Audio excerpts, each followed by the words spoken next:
بسم اللہ الرحمن الرحیم۔ آج ہم حضرت خواجہ معین الدین چشتی رحمۃ اللہ علیہ کے حالات زندگی کے بارے میں بات کریں گے۔ حضرت خواجہ معین الدین چشتی رحمۃ اللہ علیہ اولیاء اللہ کی فہرست میں آپ کا شمار ہوتا ہے، اور آپ کے جو پیر و مرشد تھے خواجہ عثمان ہارونی رحمۃ اللہ علیہ ان کا نام ہے، اور بچپن ہی سے آپ کو بہت زیادہ تصورات کی دنیا میں رہنے کا شوق تھا۔ آپ جب اپنے گھر باغ کے کام کاج سے فارغ ہوا کرتے تھے تو آپ اکثر جو ہے جب لیٹ جایا کرتے تھے دوپہر کے ٹائم، تو آپ آنکھیں بند کرتے تو ایک تصورات کی فلم چلتی، اور آپ کو پچھلے واقعات یاد آتے، اگلے آنے والے واقعات کی ایک فلم آپ کے ذہن میں چلتی۔ تو آپ بہت زیادہ غور و فکر کہتے یہ کیا ہے، مجھے یہ ایک تصویری فلم میرے ذہن میں چل رہی ہے، تو یہ کیا چل رہا ہے۔ تو اس طرح آپ کے ذہن میں یہ خیال آنے لگا کہ یا اللہ تو جو ہے مجھے مل جائے، اے اللہ میری قربت تجھ سے ہو جائے۔ تو اس طرح کی آپ کے ذہن میں جب باتیں آنے لگیں، تو آپ کے والدین کا جب انتقال ہو گیا تو آپ نے جو بھی آپ کا باغ تھا، آپ کی زمین تھی، وہ آپ نے بیچ دی۔ جب آپ نے بیچی تو آپ کے رشتہ دار اور عزیز و اقارب جو ہے انہوں نے بہت زیادہ اس پہ اعتراض کیا اور کہا کہ اب تم کیا کرو گے، کہاں سے کھاؤ گے، تم نے اپنا ورثہ بیچ دیے۔ تو حضرت خواجہ معین الدین چشتی رحمۃ اللہ علیہ نے فرمایا کہ میرا ورثہ جو ہے وہ میرے والد کا علم ہے، مجھے یہ مال و دولت کا ورثہ نہیں چاہیے۔ پھر آپ نے وہ جو بھی آپ نے وہ بیچا، تو آپ کو جو پیسے حاصل ہوئے، آپ نے کہا کہ میں اب اس سے مزید روحانی اور اسلامی علوم حاصل کرنے کے لیے سمرقند اور بخارا جو شہر اس وقت دنیاوی علوم کے حصول کے لیے مشہور تھے، وہاں جاؤں گا۔ جب آپ وہاں تشریف لے گئے، وہاں کے اساتذہ کرام سے آپ نے تعلیم حاصل کی، تو ان دنوں آپ کو پتہ چلا کہ ایک بزرگ ہیں روحانی عثمان ہارونی صاحب، ان کے پاس لوگ بہت جاتے ہیں۔ تو آپ بھی ایک دن ان کی محفل میں شریک ہوئے۔ اس وقت آپ ان کی محفل میں شریک ہوئے تو اس وقت وہ ایک روحانی نقطے کو بیان فرما رہے تھے، اور انہوں نے کہا کہ جب اللہ تعالیٰ نے روحوں کو پیدا کیا، روحوں کو مخاطب کیا، اور پھر انہوں نے اللہ تعالیٰ نے روحوں کو مخاطب کر کے جب کہا کیا نہیں ہوں میں تمہارا رب، الست بربکم، یعنی کہ سوالیہ انداز میں اللہ تعالیٰ نے پوچھا، تو کہتے ہیں کہ اس وقت جو روحیں موجود تھیں، ساری پوری کائنات کی اللہ نے روحیں بنائی ہوئی تھی، ان کے سامنے موجود تھی اللہ تعالیٰ کی۔ تو ان روحوں میں سے کچھ روحوں نے دل سے بھی اقرار کیا اللہ تعالیٰ کی ربوبیت کا، اور اللہ کے آگے سجدہ بھی کیا، اور اس کے ساتھ ساتھ انہوں نے زبان سے بھی اقرار کیا۔ کچھ روحیں ایسی تھیں کہ جنہوں نے دل سے تو اقرار کیا، زبان سے بھی اقرار کیا، مگر سجدہ نہیں کیا۔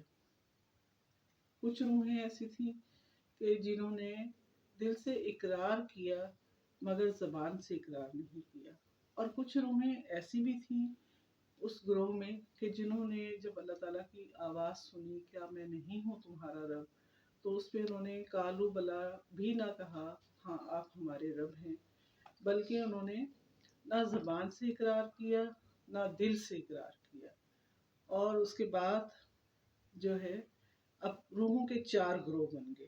تو بزرگان دین فرماتے ہیں کہ پہلا گروہ وہ ہے جنہوں نے اللہ تعالیٰ کی ربوبیت کا کالو بلا کہہ کر اقرار کیا، وہ جو ہے انبیاء اکرام کی روحیں ہیں، اولیاء اکرام کی ارواح ہیں، کہ جنہوں نے تصدیقم بالقلب بھی کیا اور اللہ کی ربوبیت کا زبان سے بھی اقرار کیا۔ دوسرا گروہ جو ہے وہ ان صاحب ایمان لوگوں کا ہے جو ایمان پر پیدا ہوں گے اور ایمان پر ہی مریں گے۔ تیسرا گروہ ان لوگوں کا ہے کہ جو ایمان پر پیدا تو ہوں گے مگر ایمان پر مریں گے نہیں۔ اور اسی گروہ میں ایسے لوگ بھی ہیں کہ جو ایمان پر پیدا تو نہیں ہوں گے مگر جب مریں گے تو وہ ایمان والے ہوں گے. اور چوتھا گروہ وہ ہے کہ جنہوں نے اللہ تعالیٰ کی ربوبیت کا نہ زبان سے اقرار کیا نہ دل سے اقرار کیا، وہ کافر ہوں گے، مشرک ہوں گے. اور ان کے سامنے کتنا ہی آپ اللہ تعالیٰ کی باتیں کریں، اللہ تعالیٰ کی نشانیاں بیان کریں، غور و فکر کریں، کر کے بیان کریں، سمجھائیں، تو ان کی سمجھ میں، ان کی عقل میں، ان کے شعور میں کچھ بھی نہیں آئے گا. یہ بیان فرما رہے تھے تو حضرت خواجہ معین الدین چشتی رحمۃ اللہ علیہ جو ہے انہوں نے سنا تو بہت متاثر ہوئے. ایک پوری محفل پہ جذب کی سی کیفیت طاری تھی. اور جب محفل برخاست ہوئی تو آپ اپنے ان خواجہ عثمان ہارونی صاحب کے پاس گئے اور جا کے سلام کیا اور کہا کہ میں روحانی علوم حاصل کرنا چاہتا ہوں. تو خواجہ صاحب نے آپ کی طرف دیکھا اور آپ کا نام پوچھا تو آپ نے کہا معین الدین. تو انہوں نے کہا ٹھیک ہے، صبح آنا میرے پاس. ابھی انہوں نے ان کو پڑھنے کے لیے جو ہے اذکار دے دیے اور کہا کہ تم ساری رات عبادت کرو اور صبح روزہ رکھنا اور دوسرے دن میرے پاس آنا. تو ساری شب جو ہے شب بیداری کی انہوں نے اور اللہ تعالیٰ کے اذکار کا ذکر کیا، درود شریف پڑھا اور اگلے دن روزہ رکھ کے پورا دن انہوں نے روزے میں گزارا. جب پیر و مرشد کے دربار میں حاضری ہوئی تو انہوں نے یہ کہا کہ آپ ایسے کریں کہ آپ کی یہ ڈیوٹی ہے کہ آپ خانقاہ شریف میں پانی کا بندوبست کریں. تو اس زمانے میں میٹھے پانی کا بندوبست کنویں سے لایا جاتا تھا، تالابوں سے میٹھا پانی جمع کر کے لا کے مشکوں میں بھر کے لایا کرتے تھے. خواجہ معین الدین چشتی رحمۃ اللہ علیہ نے تقریباً یہ ڈیوٹی سالوں انجام دی، یعنی اتنے سال کہ تقریباً 22 سال کا عرصہ گزر گیا اور آپ اپنی ڈیوٹی انجام دیتے رہے.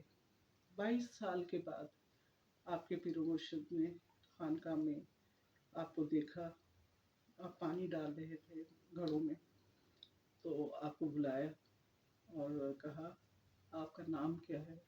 تو آپ نے کہا میرا نام معین الدین ہے. انہوں نے کہا اچھا معین الدین، تم ایسے کرو آسمان کی طرف دیکھو. انہوں نے آسمان کی طرف دیکھا. انہوں نے کہا کیا نظر آیا؟ تو کہنے لگے عرش اعظم نظر آیا. پھر انہوں نے آپ کو پڑھنے کے لیے سورہ اخلاص کی مخصوص تعداد بتائی، درود شریف پڑھنے کے لیے بتایا. اس کے بعد جب آپ نے پڑھ لیا تو انہوں نے پھر آپ سے کہا اب زمین کی طرف دیکھو. آپ نے زمین کی طرف دیکھا تو انہوں نے کہا کیا نظر آیا؟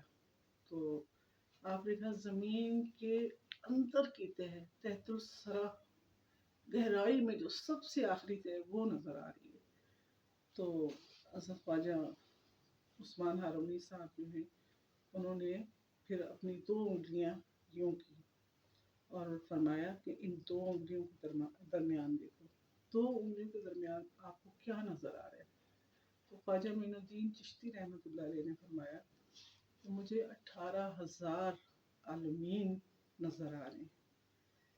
18,000 عالمین تک آپ کی نگاہ نے مشاہدہ کیا. کس طرح کیا؟ کہ آپ نے اپنے مرشد کی تعمیل حکم کی. آپ کو انہوں نے کوئی اذکار نہیں دیے، کوئی وہ نہیں دیا، بس آپ کو ایک کام کہہ دیا کہ آپ نے خانقاہ شریف میں جو ہے پانی بھر بھر کے لا کے پانی کا انتظام پورا رکھ دیں. تو اب بھی آج کل ہم جب کسی روحانی استاد کی شاگردی میں آتے ہیں یا پھر ہم کسی سلسلے میں داخل ہوتے ہیں، ہمارے پیر و مرشد ہمیں کوئی کام بتاتے ہیں کہ بھئی آپ جو ہیں یہ کریں وہ کریں، تو ہم لوگ تعمیل حکم تو کرتے نہیں ہیں، استاد کی جو ہے فرما برداری تو کرتے نہیں ہیں. پھر کچھ عرصہ گزرتا ہے، وہ اگر ہمیں اسباق دیتے ہیں، ہمیں مراقبہ دیتے ہیں، ہمیں کہتے ہیں کہ بھئی تہجد کی نماز پڑھنی ہے، آپ نے اتنی دفعہ درود شریف پڑھنا ہے، آپ نے اتنی دفعہ یا حیو یا قیوم چلتے پھرتے اٹھتے بیٹھتے وضو بغیر وضو پڑھنا ہے، تو ہم ان باتوں کو تو پورا کرتے نہیں ہیں. پھر ہم کچھ عرصہ گزرتا ہے تو ہم کہتے ہیں کہ بھئی بہت عرصہ ہو گیا، اسباق کرتے ہوئے بھی کچھ بھی مشاہدہ نہیں ہوا. ہمیں تو کچھ نظر ہی نہیں آ رہا. ہمارا تو کوئی فرشتے نہیں دیکھے ہم نے، ہمیں تو کوئی روحانی پرواز ہی نہیں ہوئی، ہمیں تو کوئی جنت نہیں نظر آئی. اور جو کوئی دوسرے لوگ ہمیں اس طرح کی واردات کیفیات بتا رہے ہوتے ہیں تو ہم ان سے بڑے متاثر ہوتے ہیں. تو اس خواجہ معین الدین چشتی رحمۃ اللہ علیہ کے واقعے میں اگر ہم دیکھیں کہ آپ کو جو علوم حاصل ہوئے وہ آپ کو مکمل فرما برداری کا ذہن آپ نے تیار کیا، تعمیل حکم اپنے استاد کی، اور آپ نے پھر پلٹ کے نہیں پوچھا کہ بھی مجھے اتنا عرصہ ہو گیا اب میں کیا کروں، آگے میرا کیا سبق ہے. جب تک استاد سے خود نہیں پوچھا آپ اپنے کام میں لگے رہے. تو ہر جو روحانی شاگرد ہے اس کا بھی یہی فرض ہے کہ پیر و مرشد اس کو اگر کوئی حکم دے یا اس کی کوئی ڈیوٹی لگائیں تو وہ بغیر کسی صلے اور ستائش کے، بغیر کسی غرض کے، صرف اور صرف اللہ اور اس کے رسول کی رضامندی کے لیے. اور پیر و مرشد کیونکہ اللہ اور اللہ کے رسول صلی اللہ علیہ وسلم کے علوم کا نمائندہ ہے، ان کو ان کے دربار تک رسائی حاصل ہے. تو ایسے بندے کے پاس جب ہمیں شاگردی ملتی ہے تو یہ بڑی ہماری خوش نصیبی ہوتی ہے اور ہمیں اس پہ بھرپور عمل کرنا چاہیے. دوسری بات یہ کہ خواجہ معین الدین چشتی رحمۃ اللہ علیہ جب اپنے پیر و مرشد سے یہ علوم ان کو ملے اور خلافت مل گئی تو پھر ان کو سیدنا حضور علیہ السلام کی بارگاہ میں حاضری کا موقع ملا اور آپ کافی عرصہ وہاں پہ مکہ اور مدینہ میں رہے. اور ایک دن یا ایک رات خواب میں آپ کو سیدنا حضور علیہ السلام کی طرف سے یہ بشارت ملی کہ اے معین الدین تجھے ہند میں جا کے رہو. اور پھر آپ کو سلطان ہند کا خطاب ملا اور آپ نے ہندوستان میں آ کے اجمیر شریف میں جو ہے آپ کی درگاہ ہے آج کل، اور وہیں اسی علاقے میں آپ نے تبلیغ دین جو ہے کوششیں شروع کی. اس وقت کے جو راجا تھے، اس وقت کے جو کافر لوگ تھے، انہوں نے بہت مزاحمت کی، لیکن آپ کے اخلاق حسنہ، آپ کی بردباری، آپ کی تحمل مزاجی اور آپ کے اندر جو ایک روحانی علوم کا سمندر موجود تھا، اس نے بر صغیر کے ہزاروں لاکھوں مسلمان جو ہیں وہ کافروں سے ہوئے اور ایمان کی دولت سے سرفراز ہوئے. اور آج بھی اجمیر شریف میں آپ کی خانقاہ رشد و ہدایت کا ذریعہ ہے اور لوگ وہاں سے فیض پا رہے ہیں.